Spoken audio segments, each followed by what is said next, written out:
السلام عليكم ورحمة الله وبركاته. شركة أولتش Soomaali waxay idinku bishaareynaysaa inay boqolkiiba 50 qiimo dhimis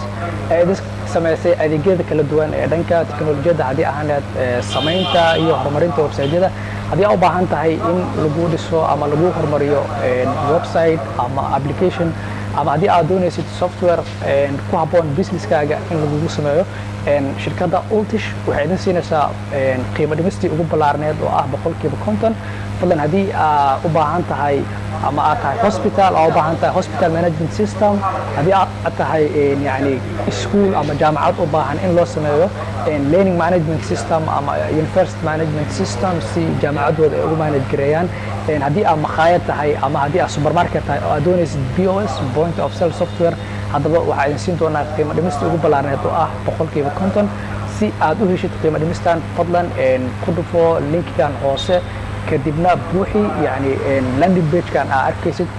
nala soo xiriir si aad u heshid discount kan ballaaran